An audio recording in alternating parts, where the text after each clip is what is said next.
자, 여기 봅시다. 자, 오늘 봉독한 말씀을 가지고 따라해 봅시다. 괴롭지 아니하였더라면. 크게 따라해 봅시다. 괴롭지 아니하였더라면. 괴롭지 아니하였더라면 어떤 은혜가 우리에게 있었을까요? 네. 자, 오늘 블레싱 3주 차례 맞이해서 우리가 함께 봉독한 말씀을 가지고 나눌 말씀은 괴롭지 아니하였더라는 말씀의 주제로 제목으로 은혜를 나눠보려고 합니다. 오늘날 많은 사람들이 예수를 믿기를 꺼려합니다. 그렇죠? 예수 믿는 사람들보다 예수를 안 믿는 사람들이 더 많습니다. 그리고 또 예수를 그리스도라고 믿는, 그래서 하나님의 자녀된 많은 사람들도 이 예수를 믿는 것에 대해서 하나님의 자녀가 된 것에 대한 긍지와 자부심이 많이 있는 것 같지가 않아요. 여러분 어떻습니까? 여러분 하나님의 자녀 된 것만으로도 여러분 굉장한 자부심을 느끼십니까? 정말입니까? 왜 이렇게 아멘 소리가 적습니까? 정말입니까? 우리가 하나님의 자녀가 됐다라는 거, 내가 그리스도인으로 산다라는 것이 얼마나 매혹적이고 얼마나 기쁜 일인지 몰라요. 그런데 사람들이 이러한 예수를 안 믿어요. 그리고 예수를 믿는 우리들 또한 하나님의 자녀가 되었다라는 거, 그리스도인으로 산다라는 거, 이렇게 예배드릴 수 있게 됐다는 거에 대해서 자부심과 긍지를 많이 못 느끼는 것 같습니다. 그런데 성경에 보면 참 이 하나님의 자녀된 것이 얼마나 큰 축복이며 또 우리가 그리스도인으로 산다라는 것이 얼마나 기가 막힌 은혜인지 참 많이 나옵니다. 구구절절 찾아볼 때마다 하나님께서 우리를 얼마나 축복하셔서 이렇게 자녀 삼으셨는가, 예수를 믿게 하셨는가, 그리고 예수 믿는 자의 복이 너무 커서 때로는 막 이 감당할 수가 없고, 그런 말씀을 찾고 그런 말씀을 읽을 때마다 어떻게 막 견딜 수가 없을 정도로 기쁘고 행복한지 모릅니다. 이런 은혜가 여러분 가운데 있게 되기를 간절히 주의 이름으로 축복합니다. 오늘은 그 가운데서 하나를 찾아보려고 그래요. 예수를 믿는다라는 건 굉장히 매혹적이고 굉장한 은혜입니다. 그런 은혜가 오늘 우리 가운데 있어야 될 줄을 믿어요. 오늘 본문 말씀을 통하여 우리가 그 한 가지를 한번 찾아보겠습니다. 사랑하는 여러분, 우리가 세상을 살다 보면 누구나 자기 자신이 가지고 있는 이 연약함, 이것이만 인생의 가시같이 솟아올라서 우리의 아픈 곳을 팍 찌르며 우리에게 괴로움을 주는 것을 우리는 많이 경험합니다. 저도 연약함이 있고 여러분도 연약함들이 다 있을 것입니다. 그것 때문에 인생이 고달파요. 삶이 힘들어요. 이 세상 살아가는 것에 웃을 날보다 이 얼굴 찌푸리고 눈물을 흘릴 날이 더 많은 것이 솔직한 우리의 인생입니다. 우리가 어떠한 연약함을 가지고 있는지에 대한 예를 한번 들어보겠습니다. 어떤 사람은 상대적인 빈곤함, 가난이겠죠. 이 가난함 때문에 물질이 없어서 공부하고 싶어도 못하고, 내가 이 세상을 살아가는 데 있어서 필요한 것을 가지고 싶어도 가지지 못하고, 또 내 역량을 충분히 발휘할 기회조차도 가지지 못한 사람들이 많이 있을 거라고 생각이 되어져요. 또 어떤 사람은요, 외모나 학벌 이런 것도 연약함이 될 수 있겠죠. 남들보다 내 얼굴, 내 외모가 그렇게 좀 나아 보이지 못해서 그것으로 인해서 사회적인 기회를 얻는 것에 대한 어떠한 장벽에 부딪히고 벽에 부딪히고, 그렇다고 한순간에 나아지는 것은 아니지 않습니까? 하나님께서 이렇게 엄마 아빠를 통해서 낳게 하셨는데 갑자기 얼굴이 예뻐지고 잘생겨지는 것, 그런 것도 아니지 않겠습니까? 또 어떤 사람은 배우지 못한 것이 한이 돼서 그것 때문에 참 힘들고 어려워하는 사람 또한 많이 있을 거라고 생각이 되어집니다. 또 어떤 분들은요, 사람과의 관계가 너무 힘들어요. 더불어 산다는 것 자체가 굉장히 피곤해요. 혼자서는 어떻게 살 수 있겠는데, 근데 우리가 혼자 살 수 있는 세상이 아니지 않습니까? 사회에서, 직장에서, 학교에서, 일터에서, 가정에서 누구와 더불어서 함께 교제하고 함께 산다라는 것 자체가 굉장히 피곤해요. 이런 인간관계에 대한 연약함이 있어서, 그래서 이 연약함 때문에 삶의 어려움을 겪고 고통 가운데 계신 분 또한 계실 것입니다. 또 이런 분들도 계실 거라고 생각이 돼요. 우리가 살아가는 세상은 참 경쟁이 치열한 세상이에요. 이런 세상을 살아가는 데 있어서 능력이 부족해요. 살아남기가 참 어렵습니다. 그리고 또 어떤 사람은 체력이 약하고 건강이 약해서 이 세상을 살아가는 데 있어서 참 어려움을 많이 겪을 수도 있을 거라고 생각이 되어져요. 이러한 연약함, 우리의 인생의 가시와 같은 연약함. 또 어떤 사람들은 의지가 부족해요. 의지가 박약해요. 그래갖고 뭐 하나 제대로 끝내는 것이 없어요. 마음은 굴뚝 같아요. 그러나 뭐 하나 제대로 이루어 놓은 것도 없어요. 가만히 보면 책을 한 권을 사면 그 책 한 번 처음부터 시작해서 끝까지 읽어본 적이 없는 사람들도 많이 있을 거라고 생각되어져요. 의지가 부족해서. 또 어떤 분들은요, 마음이 하루에도 12번씩 바뀌는 분들이 계실지도 모르겠어요. 감정이 불안해요. 정서적으로 좀 이게 안정이 안 되어 계신 분 또한 계실지 모르겠어요. 그것이 연약해서 하루라도 12번 롤러코스터를 타는 이런 분들 또한 계실 거라고 생각이 되어집니다. 또 어떤 분들은 어려서부터 가정 환경이 좋지 못했어요. 사랑받고 살았어야 되는데 사랑을 받지 못하고 살았어요. 그래갖고 그것이 그냥 마음에 남아서 엄마 아빠를 인정하지 못하고 부모 형제들을 인정하지 못하고 사랑하지 못하고 장성하여 그래 그렇게 살아서는 안 된다고 하지만 또 삶의 현장에 들어가면 어쩔 수 없이 사랑받지 못한 것에 대해서 마음이 아파하고 또 그것이 불쑥불쑥 튀어나와서 부모 형제의 마음을 또 어렵게 하는 분들 또한 계실 거라고 생각이 되어집니다. 이러한 연약함들. 그런데 오늘 본문 말씀에 보면 하나님께서는 기가 막힌 은혜를 우리에게 허락하여 주십니다. 예수를 믿게 되면, 그래서 하나님의 자녀가 되면, 더 엄밀히 얘기하면 하나님의 자녀된 자가 하나님을 잘 믿으면, 주 안에 거하면 어떻게 된다?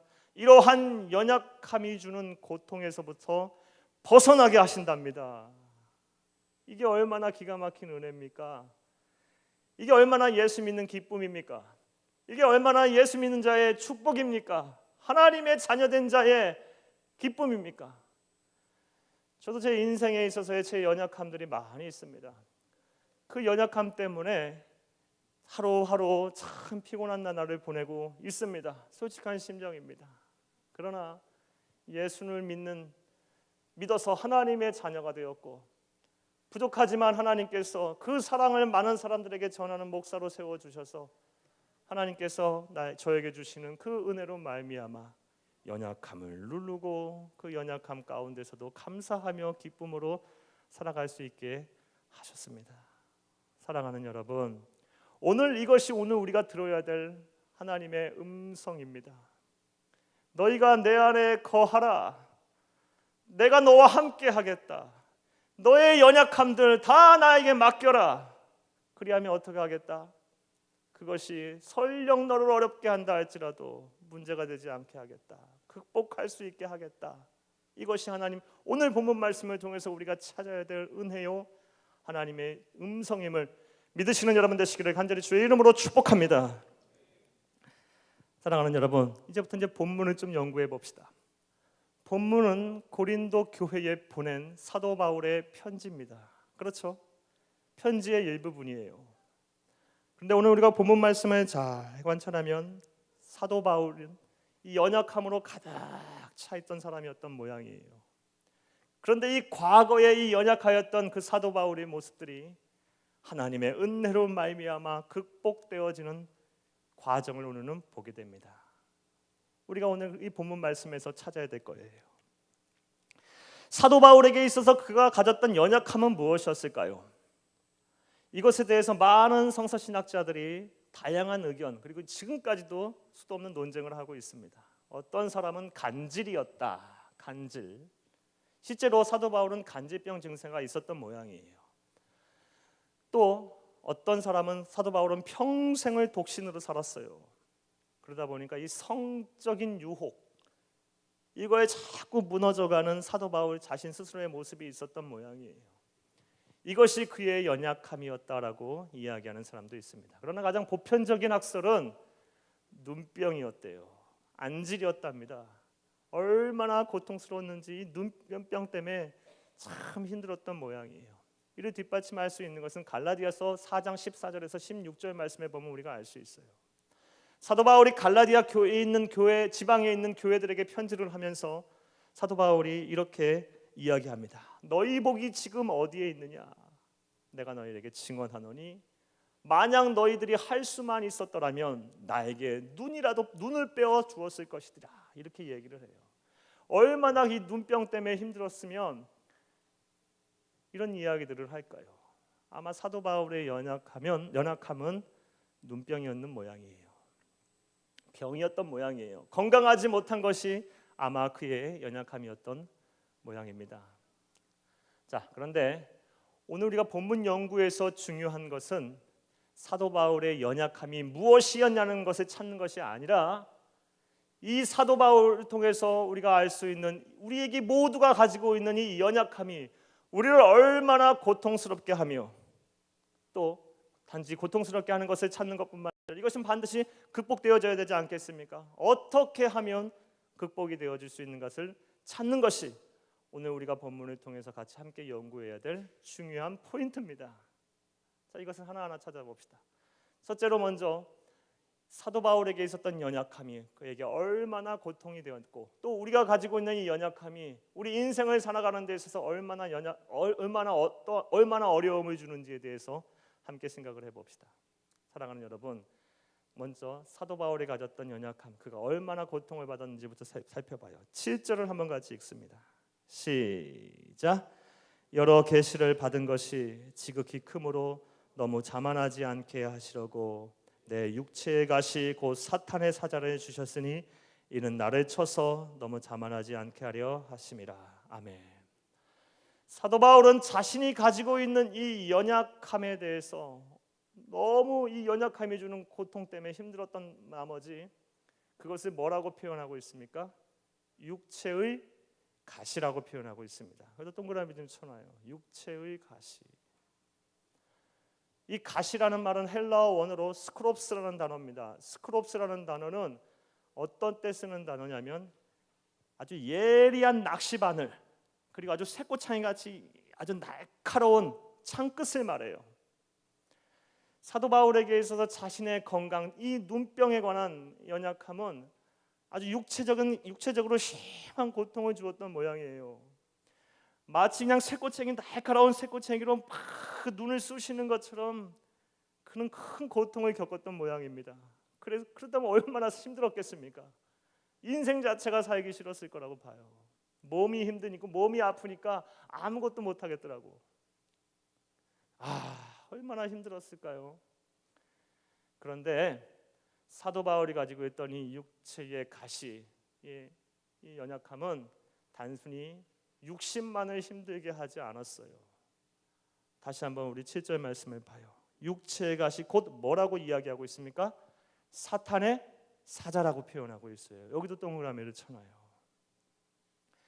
사도 바울이 가지고 있던 이 연약함은 단순히 그의 육신만을 힘들게 하는 것뿐만이 아니라 영적으로 아주 다운되게 만들었어요. 완전히 번아웃되게 만들어버렸어요. 그래서 사탄의 사자라고 표현하고 있어요. 그는 자신이 가지고 있는 이 건강에 하지 못하다는 이 연약함 때문에 영적으로 완전히 침체가 됐던 모양이에요. 낙심이 되고 절망이 되었던 모양입니다.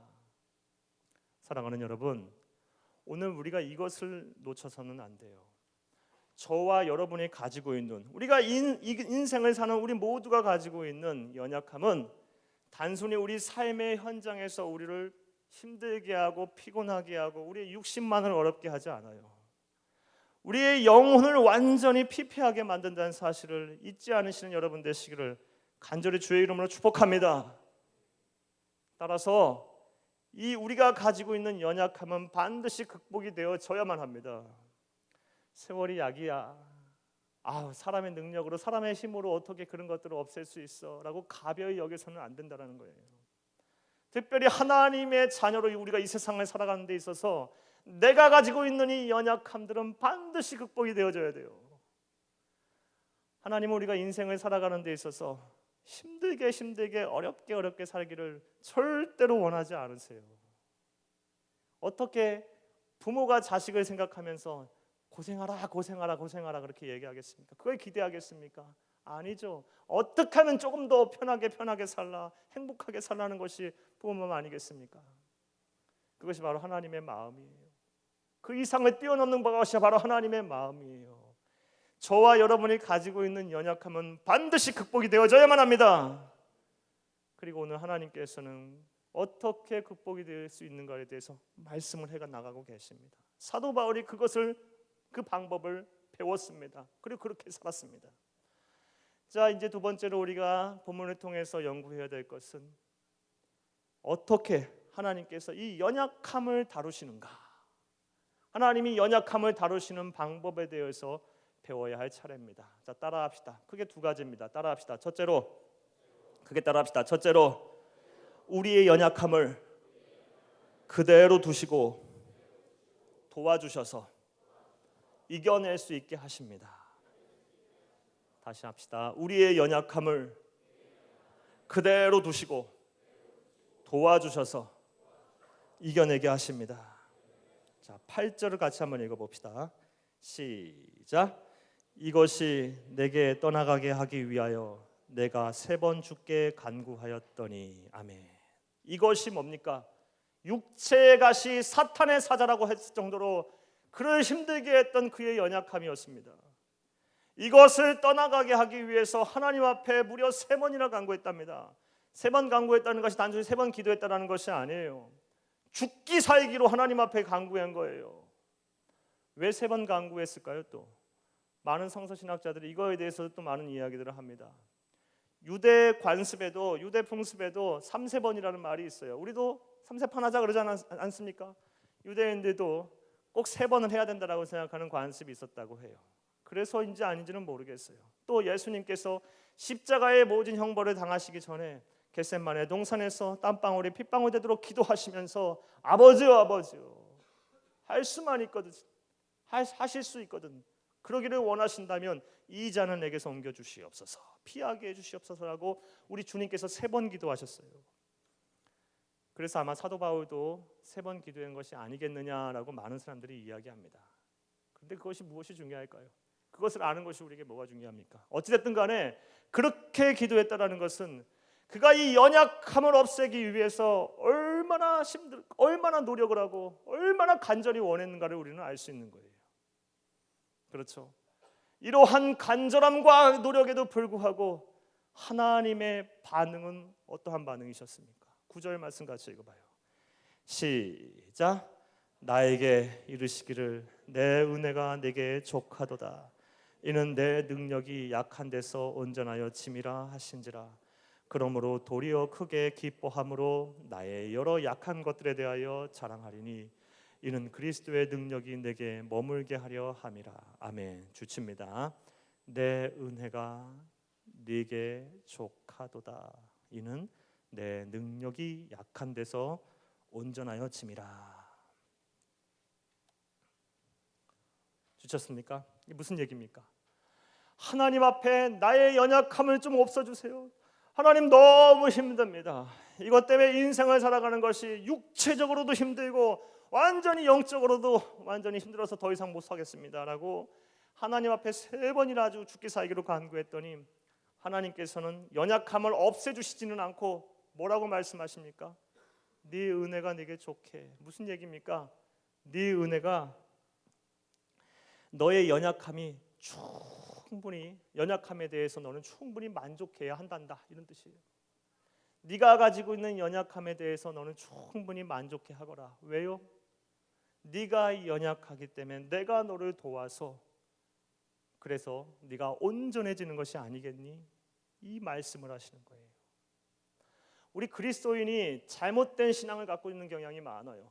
우리 가운데 잘못된 신앙, 어떤 잘못된 신앙을 가지고 있느냐? 우리는 하나님 앞에 나와 기도하고 예수를 잘 믿게 되면 하나님께서 내 연약함을 완전히 없애주실 거라는, 내 인생에 있어 나를 힘들게 하고 어렵게 하는 육체의 가시와 사탄의 사자와 같은 이 연약함을 완전히 없애주실 거라는 착각 속에 살아요. 그것은 하나님의 방법이 아니에요. 하나님은 어떻게 그러면 우리의 연약함을 다루십니까? 그대로 두세요. 그대로 두시고 우리를 도와주셔서, 이 연약함은 그대로 두시고 우리를 도와주셔서 하나님께서 우리에게 주신 소명을 완수하는데 어떠한 문제도 없게 하세요. 다시 말해서 내가 가지고 있는 연약함은 내 삶의 현장에서 그대로 드러나서 여전히 아프고 여전히 힘들게 하지만 인생 살아가는 데 있어서 내가 할 수 없는 일을 아무것도 없게 만드신다는 거예요. 그게 하나님의 방법이에요. 우리가 이것을 착각하고 이것을 이해하지 못하다 보니까 왜 하나님께서 나의 연약함을 없애주시지 아니하는가? 왜 하나님께서 내 연약함 앞에서 침묵하시는가? 그러니까 예수 믿는 재미가 없죠. 매혹적이지 못하죠. 믿어봐야 별거 없다라고 생각을 하니까요. 아니요, 하나님은 그대로 두시지만 도와주세요. 반드시 도와주세요. 그래서 인생 살아가는 데 있어서 여전히 아프고 여전히 나를 찌른다 할지라도 그것 때문에 인생 살아가는 데 있어서 내가 사는 것에 내가 능치 못할 일이 없어요. 못할 일이 없어요. 능히 감당하게 하세요. 기쁘고 담대하게 할 수 있게 하세요.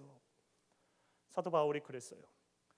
사도 바울은 여전히 눈질한 건강의 부족함으로, 연약함으로 인해서 여전히 삶의 고통 가운데 있었어요. 육체적으로 막 쇠꼬챙이로 찌르는 것처럼 아픔을 느꼈고, 그것 때문에 너무 힘들어서 기도할 맛도 안 나고 사역할 맛도 안 났을지도 몰라요. 그러나 하나님께서 그를 도와주셨어요. 그래서 사도 바울은 그의 생애에 그가 알고 있던 세계관 속에서 그가 알고 있는 전 세계를 3번이나 걸쳐서 전도 여행을 하였다는 사실을 우리는 기억해야만 돼요. 그리고 거기서 그치지 않았고요. 그는 자기가 연약하기 때문에 여전히 아프고 여전히 그것으로 인하여 자신의 삶이 힘든 것으로 인해서 자신의 능력에 기대지 아니하고 전능하시고 능치 못할 일이 없으신 그 하나님의 능력에 기대어 늘 기쁘고 담대하게 살았다는 사실을 우리는 잊어서는 안 됩니다. 사랑하는 여러분, 여러분의 연약함 때문에 여러분 인생 사는데 고달프십니까? 그것을 좀 없애보고자, 그것을 좀 어떻게 좀 완화시켜보고자 하나님께 기도도 해보시고 노력도 해보셨습니까? 그런데 하나님께서는 아무 말씀도 안 하시고 침묵하시고 내 삶은 나아지는 것 같지는 않고 여전히 내 삶은 힘들고 그것 때문에 어렵습니까? 그럼 이제 다른 하나님을 봐야 합니다. 내가 이전에 잘못 봐왔던 하나님, 잘못 믿었던 신앙의 모든 가면들을 벗어버리고 이제 하나님의 말씀 안에 바로 다시 신앙을 재정립해야 돼요. 하나님께서는 우리의 연약함을 완전히 없애지 않으세요. 그건 하나님의 방법이 아니에요. 그대로 두시고 그 위에서 도와주셔서 능치 못할 일이 없게 하신다는 사실을 잊지 마시기를 간절히 주의 이름으로 축복합니다. 이 연약함을 다루시는 하나님의 두 번째 방법을 따라해 봅시다. 둘째로, 그게 따라합시다. 둘째로, 우리의 연약함을 기뻐하고 자랑하게 하신다. 하나님께서 우리의 연약함을 다루시는 방법 그대로 두시고 도와주셔서 못할 일 없게 만드시고요. 나아가서 어떻게 한다? 나의 연약함을 숨기게 하시는 것이 아니라, 드러나지 않게 하시는 것이 아니라 자랑하게 하시고 기뻐하게 하신답니다. 우리가 이 은혜를 누리면 내가 가난하다고 이 세상 살아가는데 꿀릴 거 하나 없습니다. 부족할 거 하나 없습니다. 그것 때문에 내 인생이 피곤하지 않습니다. 주신 자도 하나님이시고 거두신 자도 하나님이시고 내 손 안에 주어진 건 없고 내가 내 입에 들어가는 것 없어도 늘 풍성한 은혜로 말미암아 마음이 평안하고 기쁘고 감사하며 살 수 있어요. 내가 배우지 못하고 내가 가진 것이 부족하고 내 성격이 좀 모나고 내가 인간관계가 원활하지 못하고 내가 건강하지 못하고 내 의지가 부족하고 내 정서가 불안해도 내가 하나님의 이러한 은혜를 맛보게 되면 이것을 감추고 숨기고 사람을 피워 그러는 것이 아니라 오히려 그것으로 인해서 기뻐하고 감사할 수 있게 되어요. 이게 오늘 우리에게 필요한 은혜 아닙니까? 우리가 반드시 소유해야 할 은혜가 아닙니까? 그리고 이것을 소유하게 된다면 이것만큼 그리스도인으로 사는 것으로서 매혹적인 일이 어디 있겠습니까? 참 기쁜 일이에요. 참 가슴 벅찬 일이에요. 하나님은 우리의 연약함을 어떻게 다루십니까? 자랑하게 하십니다. 기쁘게 하십니다. 9절 다시 한번 읽어봅시다. 시작. 나에게 이르시기를 내 은혜가 네게 족하도다. 이는 내 능력이 약한 데서 온전하여 짐이라 하신지라. 그러므로 도리어 크게 기뻐함으로 나의 여러 약한 것들에 대하여 자랑하리니 이는 그리스도의 능력이 내게 머물게 하려 함이라. 아멘. 줄 좀 쳐봅시다. 9절 말씀은 다 줄을 치고 여러분들이 외웠으면 좋겠습니다. 9절 10절은 줄 칩니다. 그러므로 도리어부터 우리 앞에 줄 다 줄 쳤죠? 뒤에도 줄 칩니다. 그러므로 도리어 크게 기뻐함으로 나의 여러 약한 것들에 대해 자랑하리니 이는 그리스도의 능력이 내게 머물게 하려 함이라. 아멘. 사도 바울이 그의 연약함을 자랑하고 기뻐할 수 있게 된 이유가 무엇입니까? 뒷구절에 나오죠. 그리스도의 능력이 내게 머물게 하려 함이라. 내가 약하기 때문에 하나님의 능력, 그리스도의 능력이 머무는 것이구나. 이것을 깨닫게 되니까 그것을 자랑할 수 있게 됐어요. 기뻐할 수 있게 됐어요. 내가 약하지 않다면, 나에게 연약함이 없다면, 내 육체가 힘들고 내 영혼이 힘들지 아니한다면 하나님이 나를 도우실 이유가 없지 않겠습니까? 내가 연약하기 때문에 하나님이 나를 도와주시는 거 아니겠습니까? 내 연약함은 그러면 하나님이 나를 도와주시는 아주 절대적인 필요 조건이 됩니다. 그래서 감사할 수 있게 됐어요. 자랑할 수 있게 됐어요. 기뻐할 수 있게 됐어요. 여러분이 가난하십니까? 그렇기 때문에 하나님께서 여러분을 도와주셔서 여러분을 부유케 하실 것입니다. 여러분이 건강하지 못합니까? 하나님께서 그래서 여러분을 도와주시는 것입니다. 여러분이 건강하고 여러분이 부유하고 이 세상 살아가는데 걱정이 없다면 하나님은 굳이 찾을 이유도 없고 하나님이 여러분을 도와주실 이유도 없지 않겠습니까? 여러분이 정서적으로 불안합니까? 여러분의 인간관계가 원만하지 못합니까? 여러분의 가정 형편이 배불 일 없습니까? 여러분의 외모와 학벌로 인하여 여러분이 이 세상을 살아가는데 무엇인가 눌려있고 어려움을 당하고 계십니까? 그러니까 하나님이 여러분을 도와주시는 것이고 그것을 상쇄하고도 남을 만한 하나님의 능력, 넘치는 예수 그리스도의 능력이 여러분과 함께하는 것입니다. 이런 능력을 누가 소유하는 겁니까? 예수를 믿는 자가, 하나님의 자녀가 되는 자가. 그러니 예수를 믿는다는 것이, 하나님의 자녀가 되었다는 것이 얼마나 매혹적인 일입니까? 얼마나 가슴 뛰는 일입니까? 기쁜 일입니까? 주 안에 거하십시오. 예수 안에 거하십시오. 예수님의 능력이 내게 머물게 하려 함이라. 이 머물게 하려 합니다. 머물다라는 말은 헬라어 원어로는 에피스게노세라는 말이에요. 에피스게노세라는 말은 장막을 치고 텐트를 치고 함께 산다라는 의미예요. 여러분, 내 연약함 때문에 예수님께서, 하나님께서 내 심령에, 내 생활 속에, 내 사역 속에 나와 더불어서 함께 사신답니다. 이게 얼마나 큰 은혜입니까? 주와 동행하는 기쁨, 능치 못할 일이 없는 그 하나님과 함께하는 든든함. 내가 사망의 음침한 골짜기로 다닐지라도 해를 두려워하지 않을 것은 주께서 나와 함께 하심이라. 주의 지팡이와 막대기가 나를 안위하시나이다. 다윗의 신앙의 고백처럼 어떠한 일을 당할지라도, 어떠한 어려움이 당할지라도 내 연약함 때문에 내가 좌절하고 낙심하고 때로는 인생의 쓴잔을 마신다 할지라도 그것이 두려워하지 않을 것은, 그것 때문에 어려워하지 아니할 것은 또 그 능히 극복할 수 있는 바는 주께서 나와 함께 하심이라. 하나님의 능력, 예수 그리스도의 능력이 내 안에 머물게 하려 하십니다. 그러니 내 연약함을 자랑하지 아니할 수 있겠습니까? 기뻐하지 아니할 수 있겠습니까? 이제 이후부터 여러분 연약함을 하나님 앞에서 그리고 많은 사람들 앞에서 자랑하십시오. 기뻐하시기를 간절히 주의 이름으로 축원합니다. 물론 그렇다고 해서 내 연약함이 이겁니다 하라고 많은 사람들 앞에 떠벌리고 다니라는 것이 아니에요. 그러라는 것이 아니라 부끄러워할 필요가 없다라는 거예요. 그것 때문에 마음 눌려있고 사회생활하고 이 세상 살아가는데 하나님의 자녀답게 사는데 지장을 받을 이유가 전혀 없다라는 거예요. 왜요? 그러니까 하나님이 나를 도우시는 거 아니겠습니까? 그것이 있기 때문에 예수님이 나와 함께 하시는 거 아니겠습니까? 내가 주와 함께 한다는데 그것이 나의 예수님이 나와 함께하는 능력이 된다고 하는데 얼마나 이게 기쁘고 얼마나 가슴 벅찬 일입니까? 사랑하는 여러분, 하나님은 우리가 인생의 이 배를 타고 간다고 생각해 봅시다. 그런데 우리 인생의 배를 타고 가는 어떤 강을 건너고 있는데 커다란 암초를 만나게 됐어요. 그럼 하나님은 이 암초를 어떻게 피하게 하실까요? 암초를 드러내버리실까요? 아니요, 그건 하나님의 방법이 아니에요. 하나님은 강물을 넘치게 하세요. 강물을 넘치게 하셔서 암초를 넘어가는데 아무런 문제가 없게 하시는 것 같아요. 이 강물이 넘치게 하시는 것이 은혜 무엇입니까? 그것이 바로 하나님의 사랑이고 하나님의 은혜입니다. 은혜.